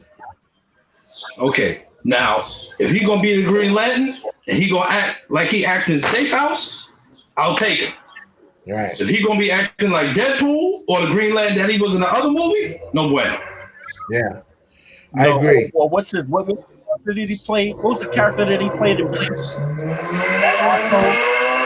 He played Hannibal King, right? Hannibal King, yeah. And Blade? Yeah, that was the most mercy. Come on. Why you bring that back to my memory, man? I forgot about that. Yeah. Listen. I think in West, the first thing they need to do is get him a real suit. Yeah. Yeah. They need to get him a real suit and a decent hairstyle. As a barber, superhero need a super cut. You know what I mean? Cut. Superhero? Super cut. You gotta be styled. You in the Air Force?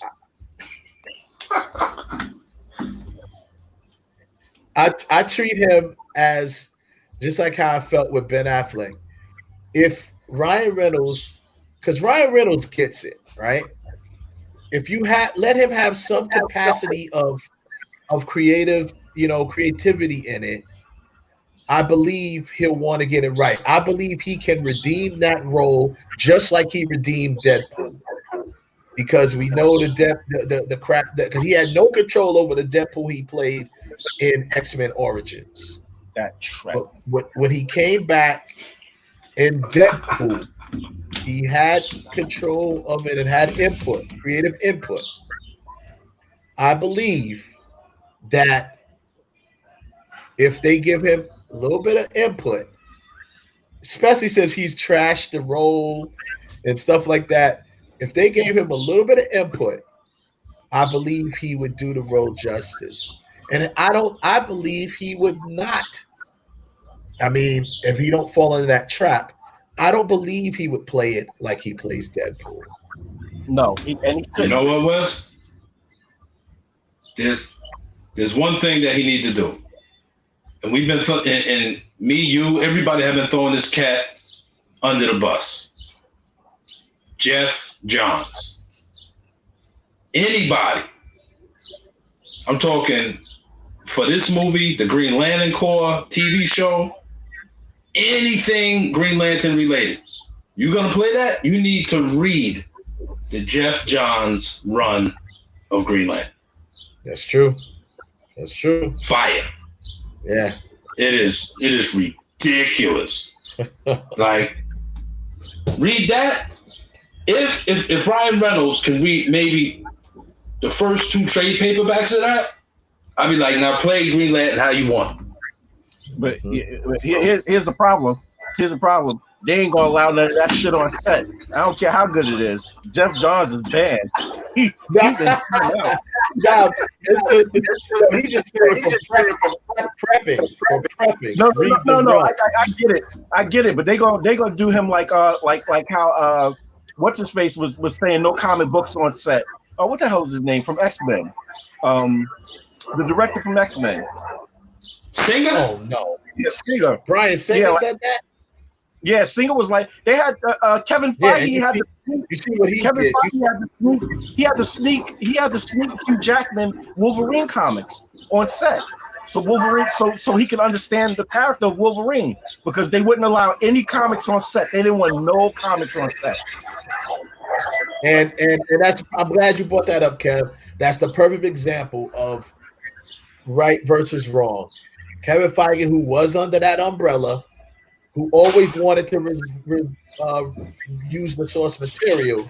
Then you got the egotistical idiot, who, my way or the highway type of director who doesn't know squat like he should, saying, "Oh, we're gonna do this." So then what happens? Feige breaks out from under that umbrella, and now look who he is. Now he can hire, which he wouldn't. But I'm just saying, now this dude could come work for him, which he wouldn't because he can't handle it. You know what I'm saying? But the point is, that proves to show you if you stay. We preach this, Jay. We preach this a lot on my show, Real Talk, because we got our other one, Ralph, there, who's kind of like the voice of people, like the non-comic book people. And we're like, listen, bro. Source material. What is there to not understand here? I'm gonna put it to you like this. This is exactly what Kevin Feige would say on set. When they would be in the writer's room and they would be talking, he would be like, just use the comics. Everything is in the comics. He said nobody would listen to him because, and at that time, he was still like an upper level intern. He was still like a producer, but he wasn't really like a producer yet. He's probably like a PA or something like that. Yeah, and he was telling them, he was in the writer's room, and he's like, and they were getting stuck on stuff. And he was like, use the sort. He was like, use the comic. He said nobody would listen to him at all. On top of them not allowing books on set. So you could just see no respect for source material. And me personally, I have no respect for anybody who doesn't respect the source material. There's nothing wrong with you making a movie with your flair, your flavor, and your tone. But if you're going to do it, even if you're not going to follow the book by the letter, you still have to respect some of the source material. At least get some of that right. Or it's been proven. It's just not going to work. If you don't follow the program, it's not going to work. Period. That's true. That's from the book of Kev 316. You preaching. You preaching right now. You preaching now, man. Unfortunately, you preaching to the choir, but you still preaching. The choir got to get the word too. Preaching to the choir. It's right here. Yeah. Right there. It is written. It is written. It is written, man. It is written. Yeah. You know what? So Here's on that note, what makes what Jay said. One last point. What makes what Jay said what makes Jay just did even worse is because Jay Lee wrote out the storyboards. They did the storyboard. Jim Lee did the storyboards for it. Yeah. He did do the storyboards for the entire universe, for Zack's entire vision. And I'm excited because I think we're going to get to see that too. Because if this is his cut, they might show some, they're going to do some extras. They're going to do some commentary. They're going to do all that stuff. I guarantee you they're going to do like a special that's going to have all that stuff in there that would have been on the Blu-ray or whatever. And we'll probably get to see those sketches. Yeah, and this is why this is why Zack Snyder's tone works so well. You got Jay Lee, the way he draws and his artistic design, and then you have Zack Snyder's tone. Those two go hand in hand, in my opinion. They go perfectly together. That's why when they picked Jason Momoa, Jim Lee, I'm sorry, when they picked Jim Lee, when they picked Jason Momoa to play Aquaman, I was like, damn, Marvel is not going to be able to do Namor because that's Jim Lee's Namor. Yeah. Yeah. Yeah. That would have been that's true. That's true. But yeah, that could have been a little block move. But anyway, so on that note, we'll end the show. Definitely thanks you guys. Jason, definitely thanks again, man, for joining us. Always a pleasure. Next time we'll get you back here, man. We talk some more craziness that's going on. I like the fact that people get mad at all of the talk, but right now we don't have any films going on. So I get excited by the rumors, the drama, all that stuff. I just want to hear that stuff is still moving behind the scenes. Everybody's sitting down on their couch, getting that extra Rona weight, that quarantine weight. You know what I mean? Cats is actually doing stuff. So that's always good. And we'll I think the next time we come up here, I get you back on. I'm gonna have Jay, because unfortunately I couldn't deliver today. I'm gonna have me about 3 to 4 possible Batman Beyond character cats. Potential. Look them up. I got to do my research. I didn't want to just jump it up. Like I said, off the top of my head, I said I'm just gonna have fun with it because I want to pick an actor that's young now, that in 10 years could take on the role. And I believe that kid will be around in 10 years. I believe he's a good enough actor. He will. He's a good still be around in 10 years. You know what I mean? So I'm thinking, okay, I think in 10 years he'll be around, and he'll probably grow up to be, a good actor. And I wouldn't be surprised if he ends up playing some sort of character, superhero character, something like that down the line. Emo man. So anyway, thanks a lot, y'all. On that note, we're going to sign out. We're going to say peace. Yo, Jay, shout us out. Shout out your show, brother. From Heroes to Icons on YouTube and on Facebook and on Instagram. From Heroes to Icons. Can't miss me. Yep. I just put that in the chat room. Go look up my man Jay. He's doing his thing. Now on the show, Jay, I know you go over a lot of what do you mainly do on the show? Right now, I just do like previews for like the upcoming week for comic books and stuff like that, and I show books out of my collections. I got a series called On the Run that I've been doing that I completely fell off with. But I show books from my collection, and then I want to start a new show if I can get this microphone thing and all this good stuff to work right, called bags, boards, and boxes, which Right. is almost like an open forum show like this, just talking about comic books and stuff. Nice. Perfect. It's perfect, man. Everybody go check the show out on YouTube, on all social media. It's From Heroes to Icons. And, you know, I know I watched one. I'm like, yeah, you know, me personally, I fell off so bad with comics. So just watching you explain stuff, you learn something, man. So turn on the show and learn something. All right, y'all. Peace out, brothers. Later. Thank you very much. Thank you. All right.